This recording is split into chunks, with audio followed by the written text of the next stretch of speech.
Yes, so here we are to reflect on what's been an extraordinary year for sports news and picking the top 10 sporting stories of 2025.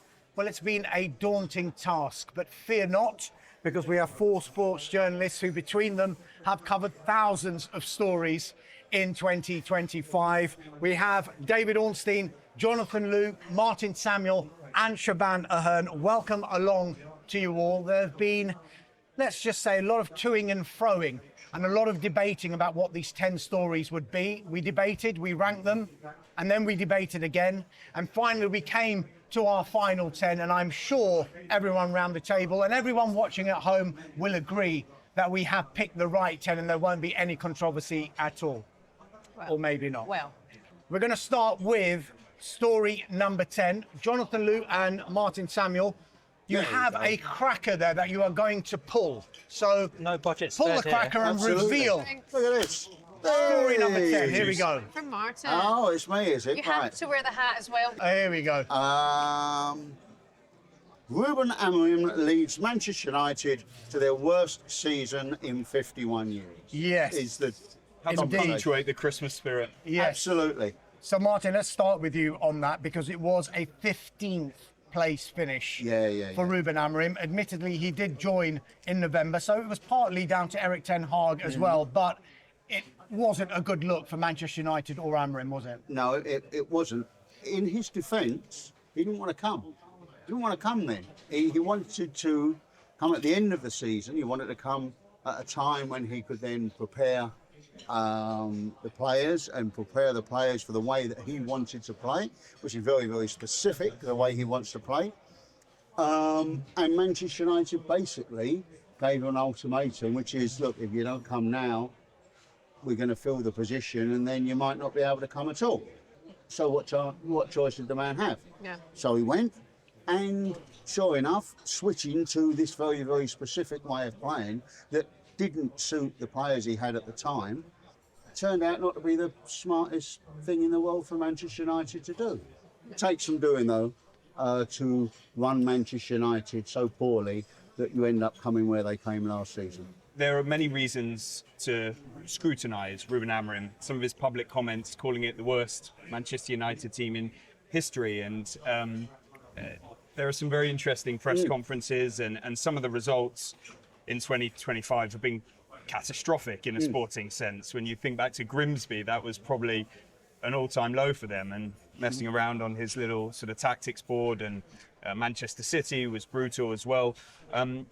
But since Sir Alex Ferguson left Manchester United, it's been this churn of managers. There have been a few high points, plenty of lows, and a huge amount of investment, including most recently for Ruben Amorim, which looks like it needs further investment on. Without a doubt. But at what point do you say that this is a structural thing and you've got to look at everybody there? And they've made a lot of new executive appointments. That seems to be continuing. A new head of recruitment or recruitment expert has come in to try and finally bring about this change, which seems to be so much deeper than just the head coach. I love how blunt he's been. I've thoroughly enjoyed his press conferences. I've enjoyed the fact that he said exactly how he feels, because I think a lot of the supporters can look and go, yeah, well, we can't argue with that.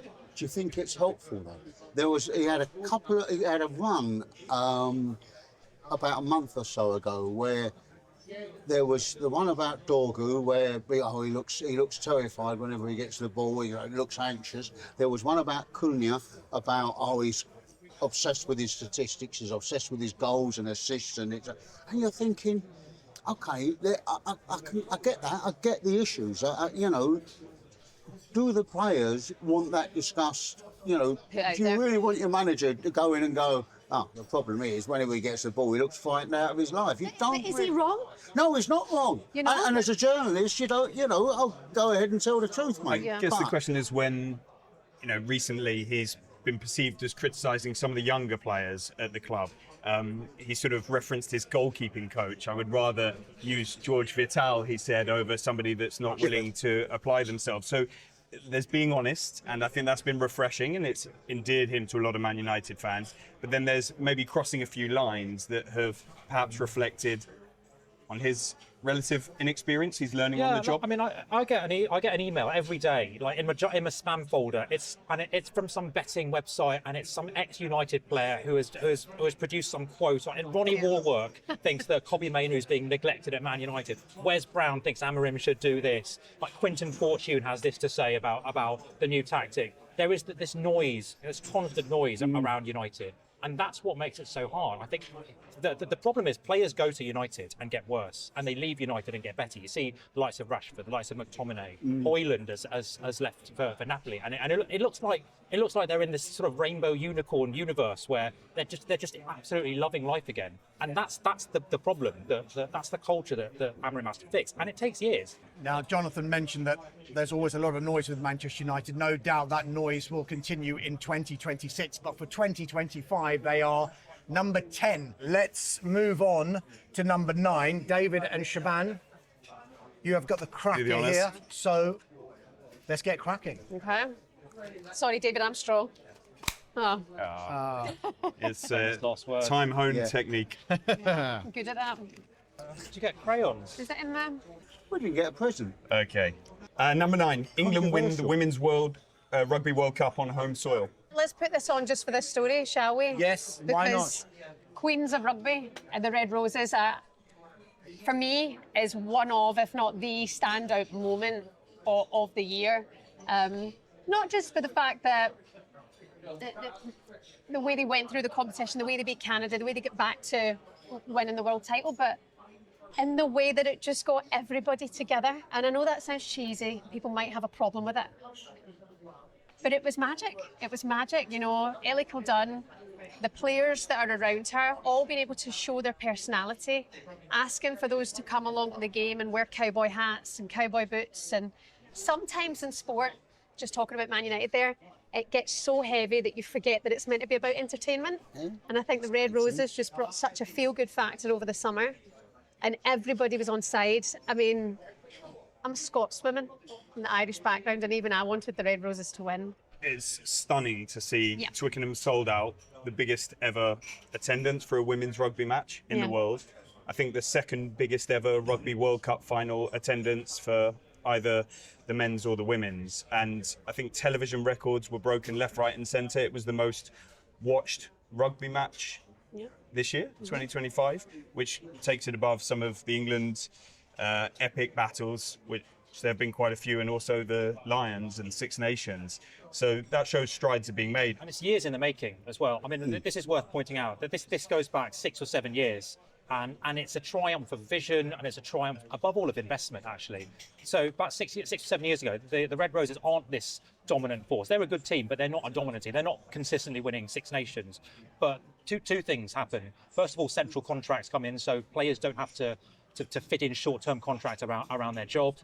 And also the Premier 15. There is an elite domestic league which provides them with the step up, which provides them with weekly rugby, weekly top-class rugby. And this stuff doesn't make money in the short term. It takes a lot of investment. It's still loss making. The Red Roses, the RFU are still making a lot, and that's nothing on the women's side, because the Premiership teams aren't making money either. But it does mean that you keep sponsors on board. It means that you keep that momentum going. That your players are getting top class rugby, and you create over years and years and years this incredibly dominant team, who then, when all the pieces align, you get that cut through. You get that moment where everyone comes together in the season, and that's, I think, what drives the growth in the long term. So England's women winning the Rugby World Cup, coming in at story number 9. Let's go to story number 8. Jonathan and Martin, you can do Here the we go honours. again. Okay. Good luck, guys. Thank you. I want the hat. Right, here we go. Here we go. Number 7, Port Vale. Number 8, England lose the Ashes after just 3 tests in Australia. Yep. Martin, here we are, Christmas Day. Yep. The Ashes are over. Were you expecting that? Well, you could argue that it was over after 2 days in Perth, really, where you could rather see where this one was going. I was out in Perth, and it always looked as if that test was going to be nigh impossible for a team to get over in many ways, because there's been this sort of ongoing referendum on Bazball, on the aggressive style of play that England have had. And it did seem that on that second day in Perth, it was almost like the result came in and someone read it out and that was it. That, this is not working. But they're so committed to it, there was no way you could change. And then you had the situation of Ben Stokes and Jack sort of battering in a different way in the second test, just to try to show some resilience. And then you're looking at this and thinking, now we don't know where we are. I like aggressive cricket. Everyone likes aggressive cricket. I'm not knocking aggressive cricket, but there's a time and a place. There's nothing new in this, right? Like, so it's 13-14, they lose 5-0. Yeah. 4 years later, they lose 4-0. 4 years later, they lose 4-0. Looks like it's going to be something similar this time, right? There are lots and lots of different ways of losing in Australia. Yeah. And I think so. This is what basically happened. I think the genius of Bazball, or whatever they want to call it, is this ability to rebrand almost the same results, the same kind of cricket, in a totally different way. It's a marketing trial more as much as a style of cricket, because have England over the last 3 years beaten anyone that you wouldn't normally expect them to beat? They've beaten teams at home. They've always beaten teams at home. They won in New Zealand. They've always won in New Zealand. They beat Pakistan. That was they won in Pakistan. They haven't played in Pakistan properly for 20 years. So it's a lot of the same results, but obviously played in a much more exciting style. It gets column inches flowing. It gets crowds through the door. But it is ultimately limited by the talent pool, by the basic inability to adapt to away conditions. This is the tale of English cricket that goes back decades, not just 4 years. And then there was huge sort of conversation, for right or for wrong, around the preparations. And it was fascinating. Ex-captains giving different verdicts in the papers over playing warm-up matches, not playing warm-up matches. What conditions, going between the first and second test, between the practicing with the pink ball, playing a pink ball test, not playing a pink ball test.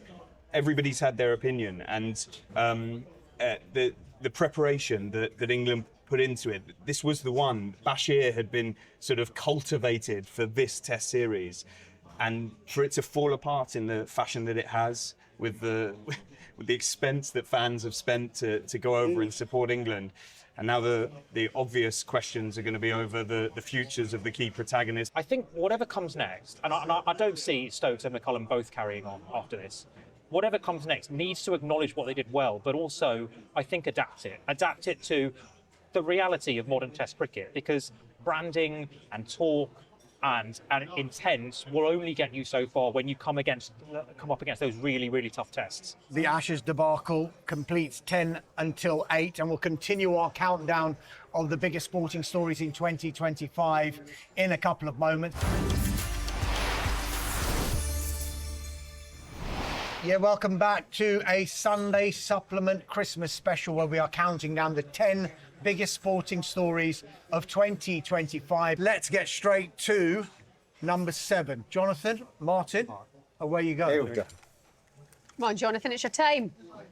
It's No, not it's your not. time. It's not ever going to be your This time. is abject. Really? Hey, I got the Oh, you got Hey, well done, the John. important Well bit. done. And what is story number There you 7, go. Jonathan? Number 7, Lando Norris wins his first F1 world title. He does. He does, Martin, yeah. you were there. I was there. And it, the following day was probably the best part of it, because I love those moments, that sort of King of the World moment where it's the champion and it's the following day. There's only a few. I think there was 4 of us in the room at his hotel.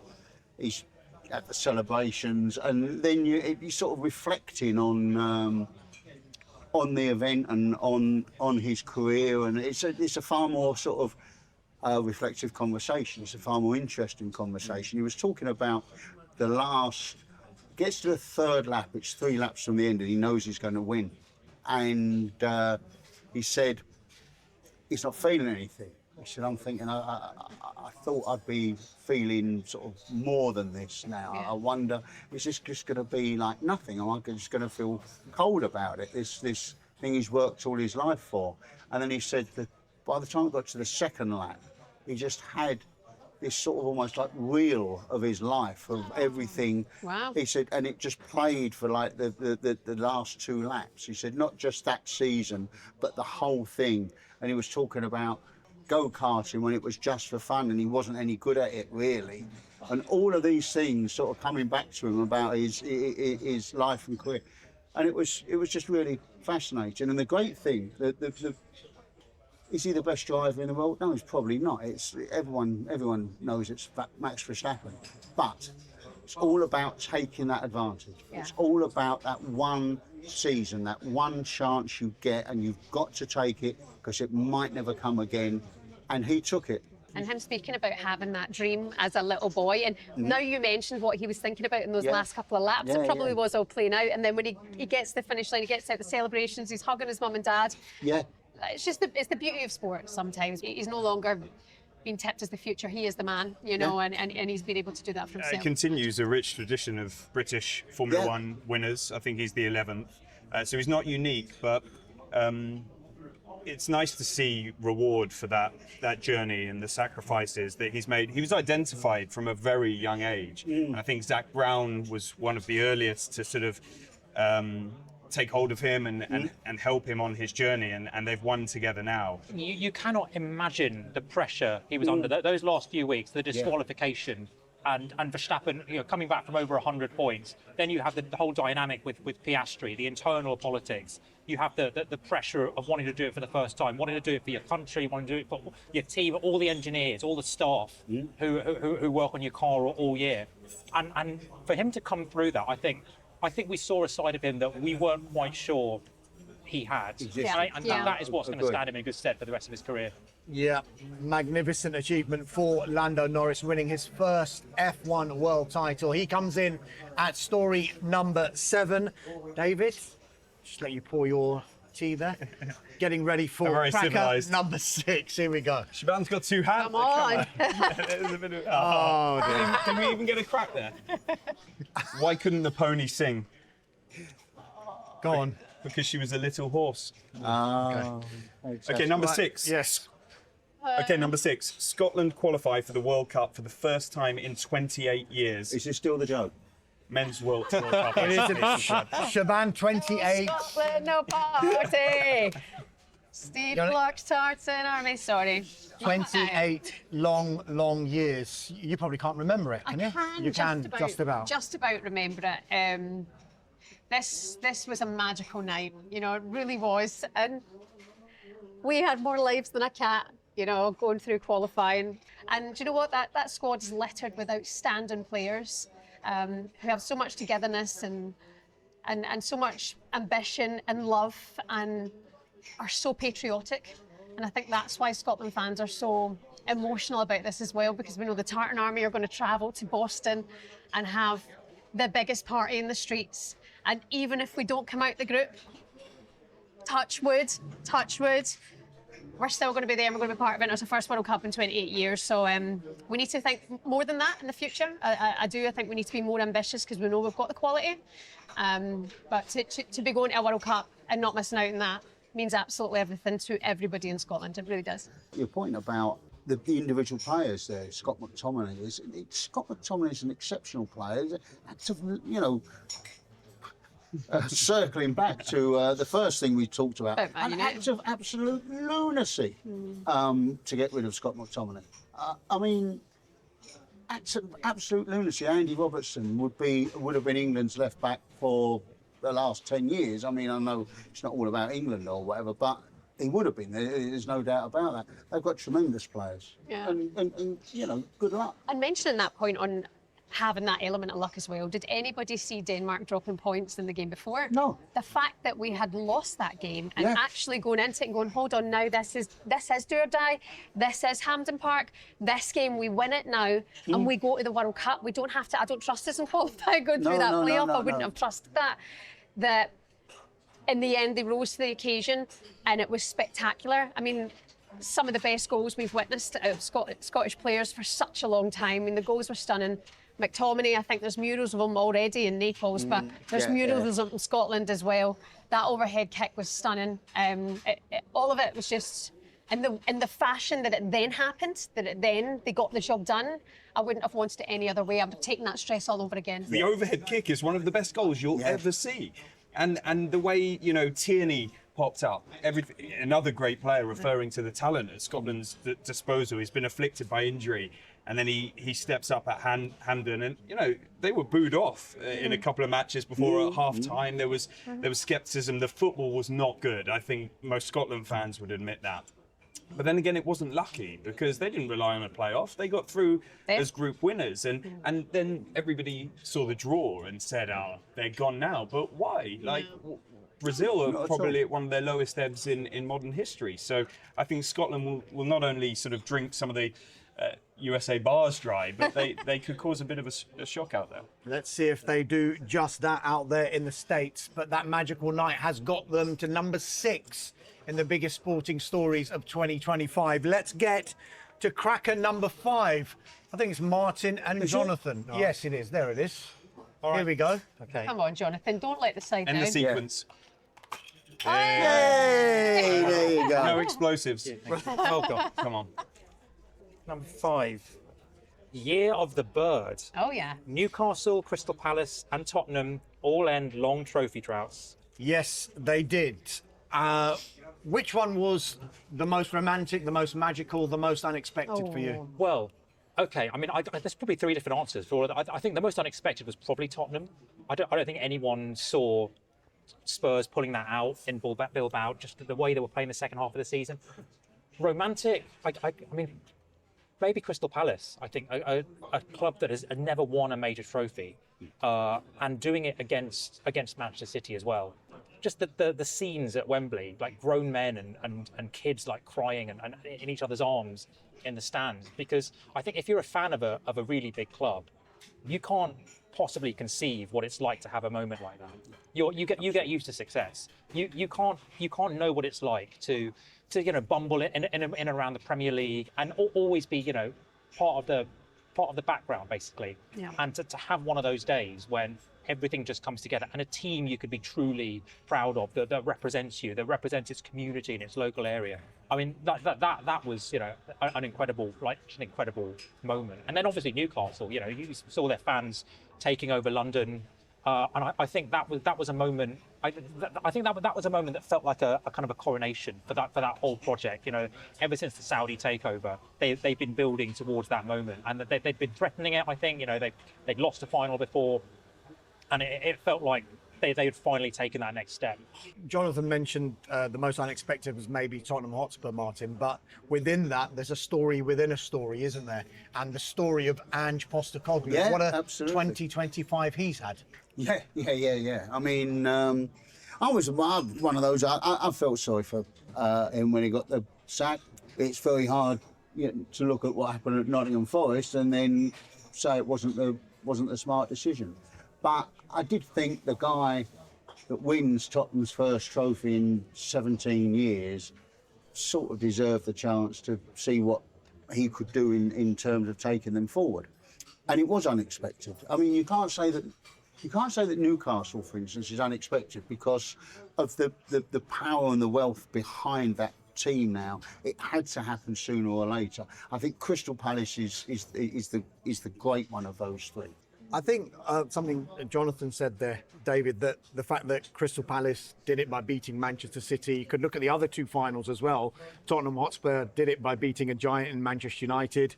Tottenham Hotspur will say they're a giant as well. And Newcastle United did it by beating Liverpool at Wembley as well. Was there a certain bit of sweetness for all those teams doing it in that way? Yeah, definitely. You don't want it easy. And you can look at some of the teams faced along the way for Tottenham, for example, and say that was a pretty straightforward route. But the final, they did turn up. And there was so much riding on it for Manchester United and Ruben Amorim that you've got to acknowledge the achievement that Spurs and Ange Postecoglou delivered. Yeah. I think Spurs fans watching this will probably shudder at the reference to the most unexpected. This is Tottenham Hotspur, a club that is steeped in a pretty impressive history, and that sort of will signify to them how sort of difficult times have become, how far they've fallen below expectations, and maybe that's part of the reason that's led to this remarkable change at hierarchy level, with Daniel Levy being sacked and the Lewis family seemingly taking control and promising to deliver sort of more regular success, which Tottenham fans are now going to judge them by. Ange Postecoglou, whatever people want to say, he was the man who broke their duck.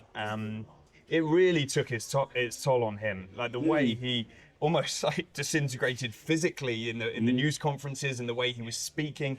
He seemed tormented by the end of it. It was almost being put out of his misery, and then Nottingham Forest went wrong as well. But yeah, they all had remarkable achievements, but I cannot get away from what the guys have said. Crystal Palace, it was magical fairy tale stuff. The broader story here, I know Martin's going to, me and Martin can probably go 12 rounds on this, but was FFP. This was the triumph of the Premier League middle class. Yeah. And it's because these clubs, because of financial regulations, it's no longer inevitable that, say, Crystal Palace lose a Mark Gahey to Liverpool. They can keep him. They get the middle class clubs, and you can add Brighton into that, and Bournemouth, and Brentford, and Aston Villa, clubs that are able to accumulate top class talent, often from Europe, and keep it.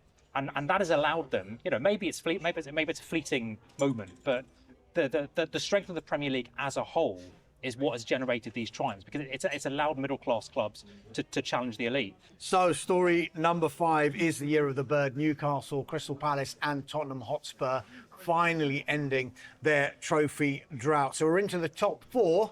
Stay with us as we continue our Christmas countdown. Welcome back to Sunday Supplement Christmas Special. We are counting down the 10 biggest sporting stories of 2025 as selected by our esteemed panel of journalists. Let's get straight into the top 4 now, shall we?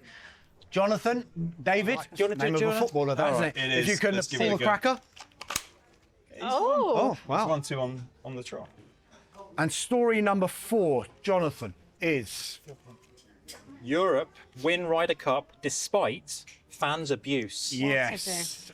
I mean, a day this that could. was. This has an argument. These are the ones we were arguing about whether how high the Ryder Cup was going to be. It had an argument it could have been at the top. David, you were actually there for the final day. Yeah. What did you see, and how big an achievement was it in that atmosphere for Europe to do what they did? Yeah, I was in New York for the Friday and Saturday, so you got the television viewing experience in the host city, and then at Bethpage Black for the final day. And it was a remarkable achievement, given how long it had been since anybody won away, and certainly Europe in the USA, back to the Miracle of Medina. It was overshadowed somewhat by the sort of abuse that has been spoken about so much.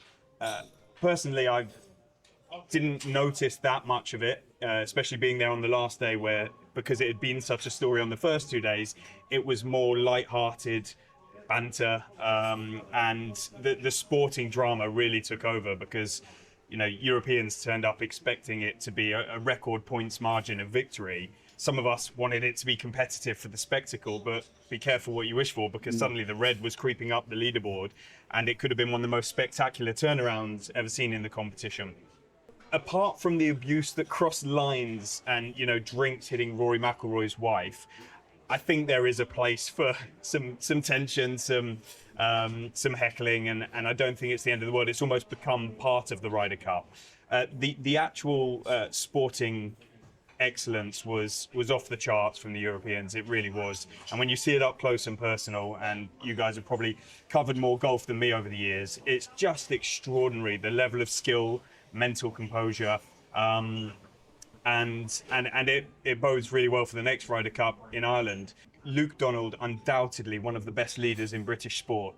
Repeated success, it could yet be more. But the way he conducts himself as well, he talks, he carries himself, fairness, quality, the preparation, and how well liked he is by his charges, the people who play for him and work around him. And Rory Mcilroy, who we'll come on to talk about, he's turned into one of the greatest British sports people there's ever been. this is the major difference between how the Europeans and the Americans see the Ryder Cup. For Europe, it's a project. It's a 2-year project. It's the culmination of like a really long process. The amount of preparation and the amount of thought that goes into it basically is absolutely, it's ruthlessly professional, and that's why they keep winning at home, and that's why they made it such a big play of wanting to win it in America. For America, it's more of a sideshow. I think there have been task forces, there have been committees trying to work out why it is they can't win in Europe for more than 30 years now. But ultimately, it does come down to culture. For America, golf is basically, it's an individual pursuit. They find the idea of submitting themselves to a team ethic. I think golfers find that quite alien, and a lot it doesn't agree with a lot of them. You saw this big row over payment. There is still this transactional element to their participation in the Ryder Cup that I think you don't get with Europe. They are bonded, week to week, because there are friendships and relationships there, and I think that's the big difference. That's why Europe consistently managed to outperform their rankings and their talent, and America are consistently underperforming it. And Team Europe find themselves in number 4 for the top sporting stories Which will mean a lot of to them. this year. Which will mean a lot to It them. will. It's the 5th major. Yeah, it's the 5th major. We're going to move into the top 3 now. Shebahn, you can choose your cracker Jonathan, partner if you want. Victim. He's on a hat Charity trick. case. Oh, here we go. Oh, the ball as well. Oh, Martin. even when I'm not in, I'll win. Number 3, England Lionesses crowned European champions in year of redemption for Chloe Kelly. Yeah. And I mean, like lots of stories in this Lionesses team, and Kelly is one of them, I guess. Winning the Champions League with Arsenal. She starts the year at City. She's not in the City team. She's almost thinking of quitting the game. She's that despondent. But she makes things happen, not just for herself in her own career. She gets her move to Arsenal on deadline day. She plays a part in that Champions League winning team, and don't forget, she starts a lot of England's games this summer on the bench. But she comes on and makes an impact. It's not just a skill on the ball. It's not just her skill taking penalties. There's a personality there. You expect things to happen when she comes onto the pitch. But like we say, it is a team performance. There are so many great stories there. Wiegman defending the title, winning that title for the 3rd time. Jess Carter coming back from really horrific racial abuse during the tournament. Leah Williamson, what a season, what a year she's had. And Lesia Russo, Michelle Adjemang. It's a team we can all, I think, be really proud of. And there's actually not so many of those in British sport. When you come in with so much disruption to a major tournament like that, 2 hanging their boots up, 1 stepping aside for their own mental health, you often see a team, France at a men's major tournament, they end up imploding. But the way Johnny described it was almost storybook stuff, that it was fictional, the sort of narratives that combine to produce a spectacular achievement, and to defend it as well with the pressure that would have come with. And for Chloe Kelly herself, the decisive goal in the previous tournament and this one too. And there are storylines all over the team. And Wiegman herself, who will now try and lead England to their first World Cup win in 2027. It was amazing. It's crazy to think that going into the competition that they might not have been coming out the group. I mean, that's nuts. I still can't believe they did it. Is it, the fact that they came out of the group, for me, was no surprise. Okay, they lost their opening game, and then it starts, right? Then the media start, and there's focus on the camp, the media situation. Hannah Hampton rocked up and did an unbelievable job. But the way so many of them become kind of heroes along the way in that journey, people were raging about the football because they didn't play their entire best football. People weren't happy that Chloe Kelly does not start the game. Why on earth does Chloe not start for Arsenal? Why does she not start for England? She's accepted her role, it seems, and she's happy. She's won both European trophies then for club and country this year. But either way, they all got the job done as a collective, and it was nothing but drama. Our jaws were on the floor. It was entertainment at its finest. And Michelle Adjemang, for me, I look and go, I can't believe Brighton have kept her. I can't believe Arsenal didn't say, you're back with us and we're never letting you out of our sight again. And hopefully she'll have a speedy recovery from her injury. But Saviour of the Nation represents the name Adjemang from Ghana. Saviour of the nation is what that means. And she saved England. She did that. I just think there were so many individual amazing stories. but the team got the job done, and Serena Wiegmann is the undisputed GOAT. Fantastic. Brilliant story. England's Lionesses winning the Euros again is story number 3. We are getting close now. Just 2 more to go. Find out what our panel have judged as their biggest sporting stories of 2025. Welcome back to the final part of the Sunday Supplement Christmas special, where we're counting down the 10 biggest sporting stories of 2025. We are in to the top 2.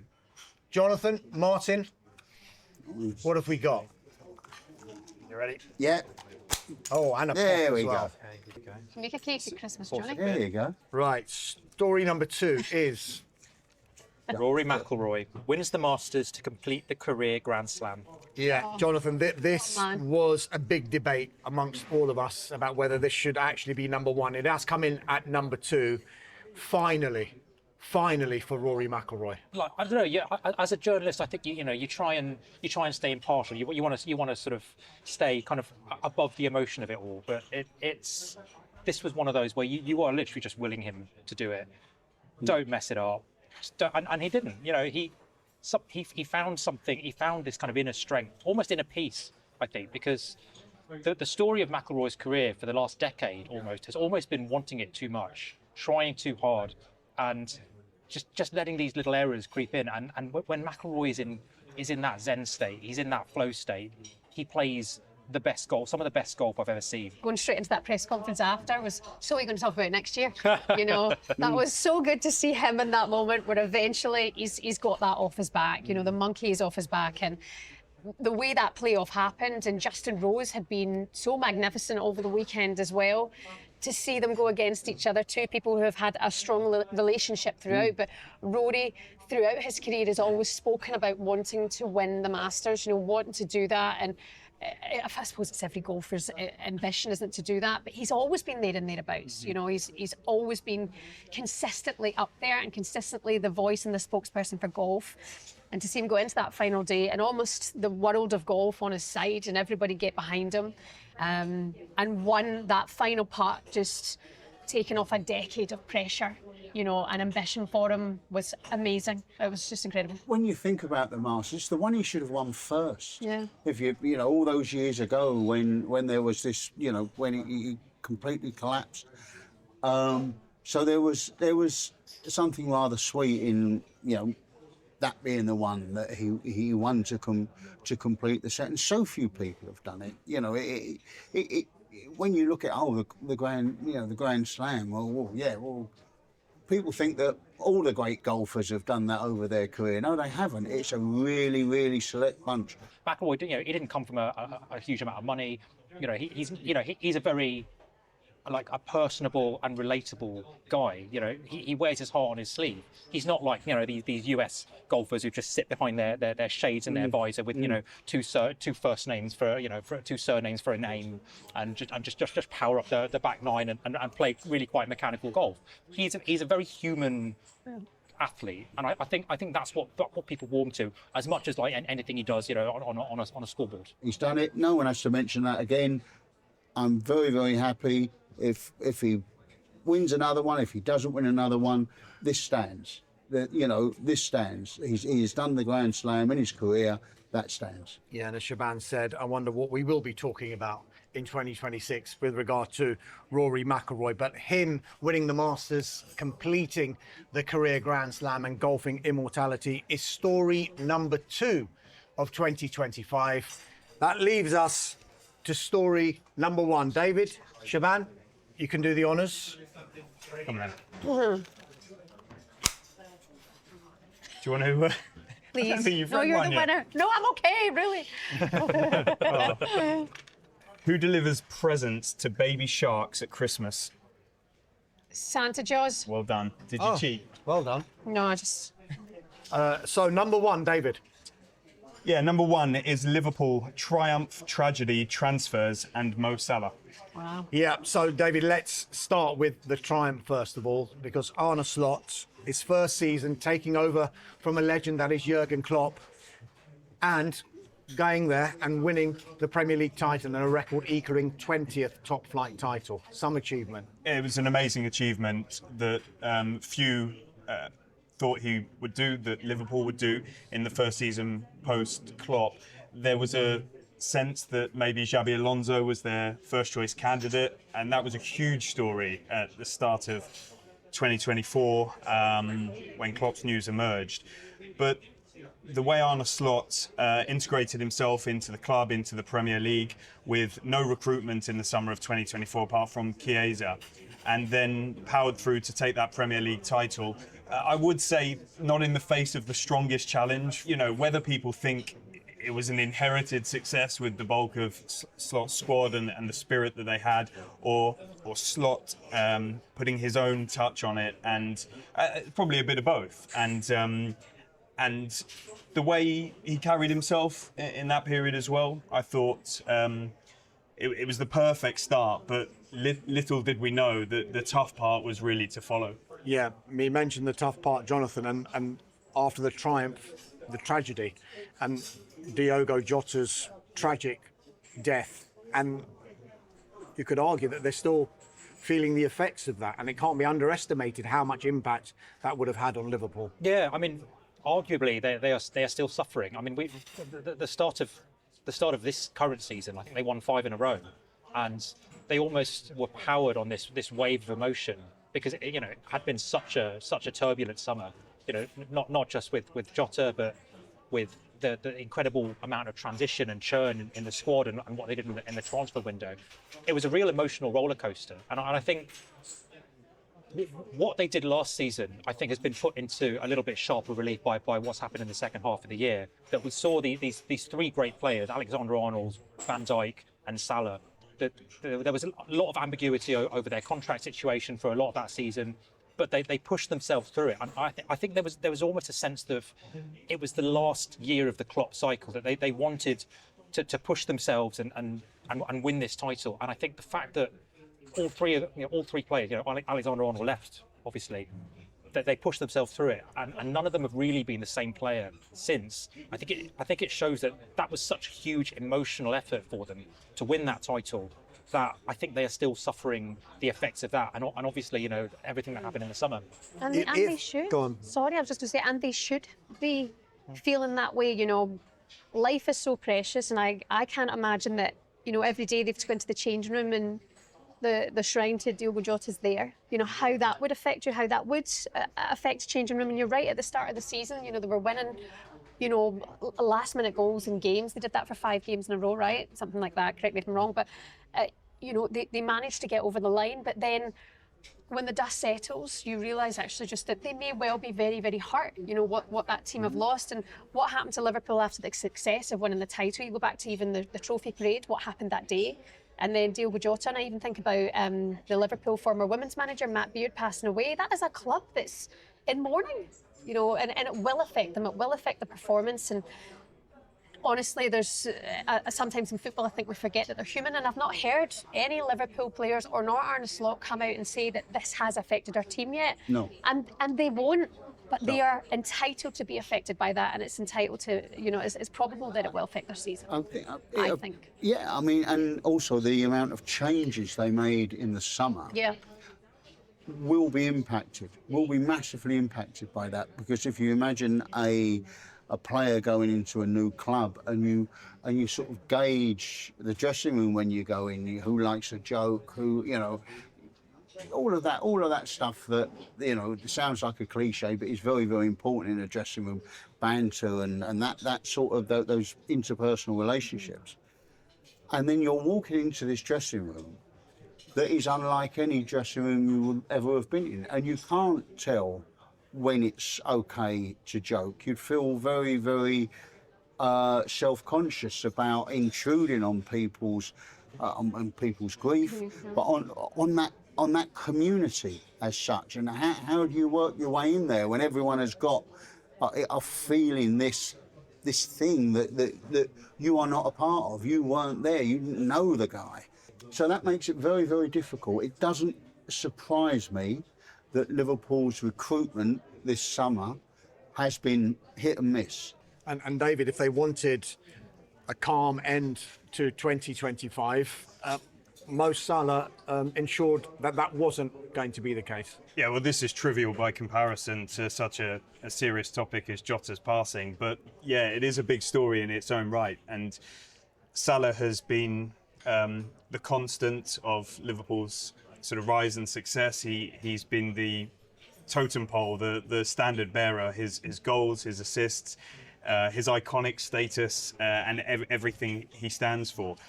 You talk about the contract process, and that's another thing Slot should be commended for, that he kept them winning. Pretty much all I reported about in the first part of 2025 was Liverpool contract updates. Yeah. Will they, won't they sign? That was the narrative across that title charge, those three players. And it was by no means guaranteed that Salah would sign. Otherwise, it would have got done sooner. Yeah, absolutely. Very obviously, FSG, the ownership at Liverpool, the sporting executives had to, think carefully about whether they should award £20 million, £400,000 a week to a player who's into his 30s and in theory, despite his numbers on the pitch and his physical condition, should be slowing down and posting lower numbers. In the end, they got there. Mo got his dough, as the banner called for on the cop. But that showed that not everything was well. And so for it to come to a head with what he said after the match at Leeds was pretty remarkable.